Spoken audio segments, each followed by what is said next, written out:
Bismillah. Alhamdulillah Rabbil Alamin.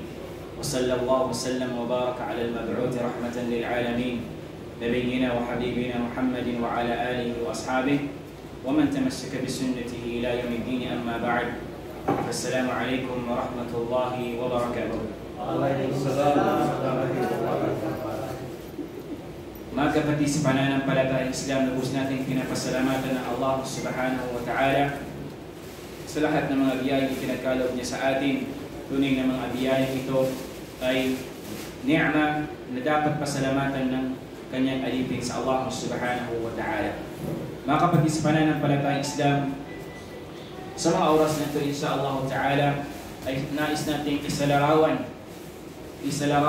ang impyerno ng Allah subhanahu wa ta'ala na kanyang nilikha para inihanda ng Allah subhanahu wa ta'ala para sa kanyang mga kaaway at para sa mga taong hindi sumunod sa kanya. Mga kapatid sa pananampalatayang Islam, ang impyerno ay lagi natin iniiling sa Allah subhanahu wa ta'ala na nawa ay ilayo niya tayo mula sa mga taong makakapasok dito, at dinadalangin natin sa Allah subhanahu wa ta'ala na tayo ay kanyang ipasok sa kanyang paraiso. Mga kapatid sa pananampalatayang Islam, marahil ang bawat isa sa atin ay mayroon tayong iba't ibang opinyon. Kung tatanungin mo ang isa sa atin kung paano niya isalarawan, paano niya sabihin, o ano ba yung pagkakaunawa niya pag sinabing tagumpay. Marahil ang iba sa atin, lalo na ang hindi mga mananampalataya, kapag tinanong mo sila sa mga bagay na ito, ang kanilang sasabihin ay ang makapagtapos ka ng iyong pag-aaral, magkaroon ka ng mga ari-arian, magkaroon ka ng pamilya, at mabili mo ang iyong mga pangangailangan, yung mga nais mong bilhin. Ito ang sinasabi nila na pagtatagumpay. Ngunit si Islam, ang paniniwala ng isang mananampalataya, ang tagumpay ay hindi sa pamamagitan ng pagkamit ng mga makamundong bagay. Bagkus sinabi na Allah subhanahu wa ta'ala, فَمَنْ زُحْزِحَ عَنِ النَّارِ وَأُدْخِلَ الْجَنَّةِ فَقَدْ فَازَ. Sinabi na Allah subhanahu wa ta'ala sa Surah Al-Imran, فَمَنْ زُحْزِحَ عَنِ النَّارِ. Sino man sabi niya ang inawang unila mula doon sa impyerno, وَأُدْخِلَ الْجَنَّةِ, at siya ay ipinasok sa paraiso ng Allah, فَقَدْ فَازَ. Sila ang mga taong tunay na nagtagumpay. At marami pang mga talata na sinabi ang Allah subhanahu wa ta'ala, وَمَنْ يُطِعِ اللَّهَ وَرَسُولَهُ فَقَدْ فَازَ فَوْزًا عَظِيمًا. Sino man ang sinunod nila ang Allah at ang kanyang propeta na si Propeta Muhammad sallallahu alaihi wasallam, faqad faza fawzan 'azima. Sila yung mga taong tunay na nagtagumpay. Ngunit ang mga taong hindi sumunod sa Allah subhanahu wa ta'ala, sinunod ang kanilang mga sariling mga kagustuhan, ang nafsu hawa nila, ang sarili nilang pagnanasa, sila yung mga taong tunay na nalugi o mga khusran, nalugi dito sa mundo at lalo higit doon sa kabilang buhay. Mga kapatid sa pananampalatayang Islam, napakaraming mga talata mula sa banal na Quran na naglalarawan ng impyerno ng Allah subhanahu wa ta'ala o tinatawag na nar Jahannam. Okay? Ang literal na meaning niya, okay, yung al-lahab, ibig sabihin yung lumiliyab na apoy. Okay?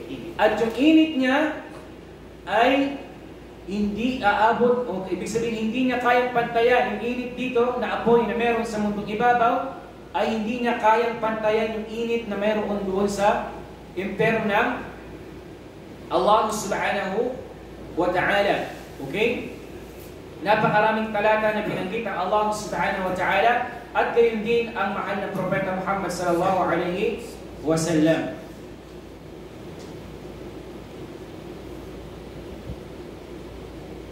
Kaya nga, alam nyo ba na ang Propeta sallallahu alaihi wasallam sinabi niya, okay, yung init dito sa mundo, okay? Kaya nga sinabi ng Propeta sallallahu alaihi wasallam, kapag sabi niya, masyadong mainit, sabi niya, ay pwede niyo muna i-late o ipahuli ng saglit ang salatong dhuhr. Bakit? Para magkaroon ng konting lamig. Kaya nga sinabi ng Propeta sallallahu alaihi wasallam, abridu bis-salah fa inna shiddatal har min fayhi jahannam. Okay, yung init dito sa mundong ibabaw, sabi ng Propeta Muhammad sallallahu alaihi wasallam, fa abridu bis-salah. Ibig sabihin nun, kapag sabi niya sobrang mainit, ay pwede niyo ipahuli muna yung sala para magkaroon ng konting lamig. Okay? Fa inna shiddatal har min fayhi jahannam. Dahil sabi niya yung tindi ng init dito sa mundo ay ito ay yung parang saan natin kung ikaw ay sa tabi ng na apoy, ito yung kanyang sa gilid lang. Yun lang yung mararamdaman mo. Okay? Yun lang yun. Yung nararamdaman natin init dito. Paano na lang yung init doon sa kabilang buhay? Okay? Bakit, ano bang layunin ng Allah subhanahu wa ta'ala kung bakit niya nilikha ang impyernong apoy? Bakit hindi niya nalang ginawang paraiso na lang? Para lahat ng tao ay makapasok sa kanyang paraiso. Hindi na dumanas ng mga paghihirap. Hindi na dumanas ng kaparusahan doon. Di ba ang pamumuhay natin dito sa mundo, sabi ng Allah, liyabluwakum ayyukum ahsanu amala. Para nang sa gayon ay sabi ng Allah, ay subukin kayo ng Allah subhanahu wa ta'ala para malaman ng Allah kung sino sa inyo ang mayroong pinakamainam na gawain. Okay? Kung sino sa inyo ang tunay na susunod sa Allah subhanahu wa ta'ala.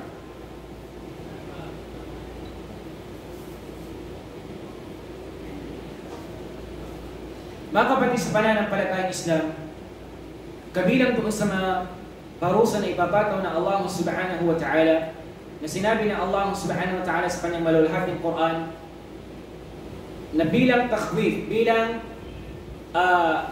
panakot o pantakot sa mga alipin ng Allah subhanahu wa ta'ala doon sa kabilang buhay, kapag nalusaw na ang balat ng isang alipin ng Allah doon sa kabilang buhay, ay sabi ng Allah, baddalnahu juludan ghayrahu.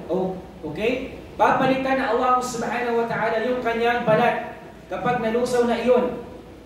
Papalitan ng panibagong balat nang sa ganon ay malasak nila yung tindi ng parusa ng Allah subhanahu wa ta'ala doon sa kabilang buhay, doon sa impyerno ng Allah subhanahu wa ta'ala. At ang mga kuffar, kapag makita nila yung parusa ng Allah subhanahu wa ta'ala sa Surah An-Naba, sa pinakahuli, di ba sinabi nila, ya laytani kuntu turaba. Di ba sabi ng mga kuffar doon sa kabilang buhay, ya laytani. Sana sabi niya, kuntu turaba. Sabi niya, sana naging alabok na lang ako, naging lupa na lang ako. Bakit niya nasambit ang bagay na iyon? Dahil sa tindi ng parusa na kanilang nakita doon sa kabilang buhay. Dahil sa tindi ng binibigay na parusa ng Allah sa mga taong sumuway sa Kanya. Alam niyo ba si Umar bin Khattab radiyallahu an, fi yawm min al-ayyam, nakita niya, sabi niya, yung isang ibon na iyon. Sabi niya, mas na naisip ko pa, sabi niya, maging isang ibon. Bakit? Bakit sinabi ni Umar bin Khattab na sana ay naging ibon na lang ako? O naging hayop na lang ako? Bakit?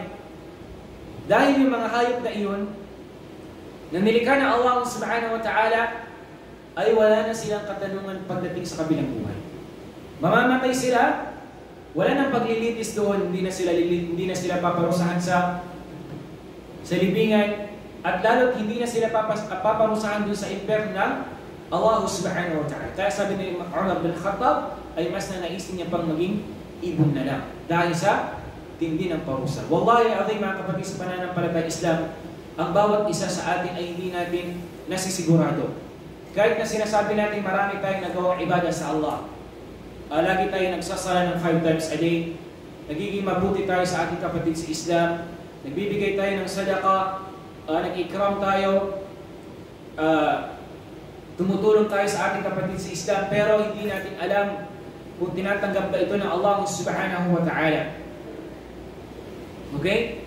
Kaya mga kapatid sa pananampalatayang Islam, marapat sa isang mananampalataya na dapat niyang pagsumikapan o pagporsigihan na gawin niya kung ano man ang ipinag-utos sa kanya ng Allah subhanahu wa ta'ala, upang sa ganon ay masigurado niya sa kanyang sarili, okay, magarantya niya sa kanyang sarili na hindi siya mapapabilang doon sa mga tao, mga makakapasok sa impyerno ng Allah subhanahu wa ta'ala, na inihanda na Allah sa mga kuffar, sa mga non-believer, sa mga mushrikun, sa mga nagtatambal sa Allah, sa mga munafiqun, sa mga taong mga mapagkunwari. Di ba ang mga mapagkunwari, ang mga hipokrito, saan sila ilalagay ng Allah?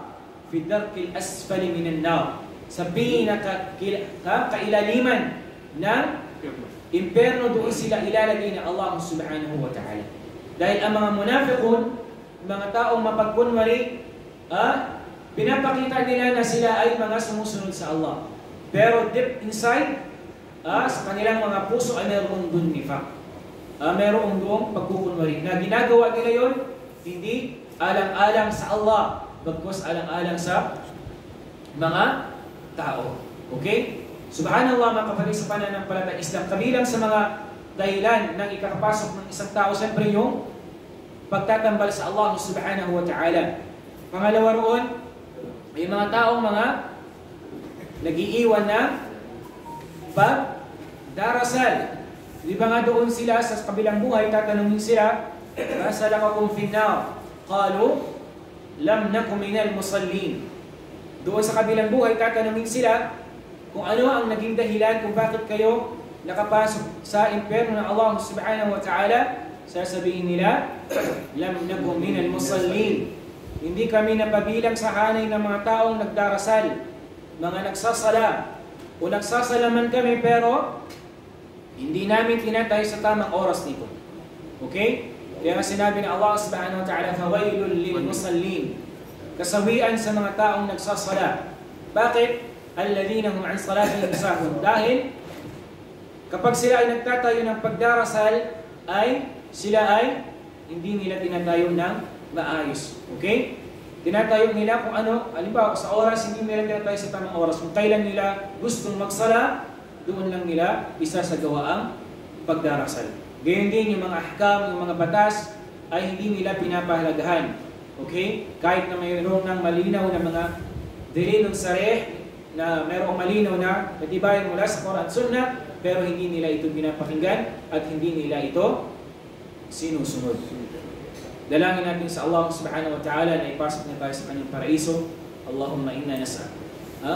Dalangin natin sa Allah na ipasok niya tayo sa kanyang paraiso at kanya tayo ipasok sa kanyang paraiso. Wallahu ta'ala alam, at iwas niya tayo sa impyerno. Wallahu ta'ala alam. Sallallahu ala nabiyyina Muhammadin wa ala alihi wa ashabihi ajma'in.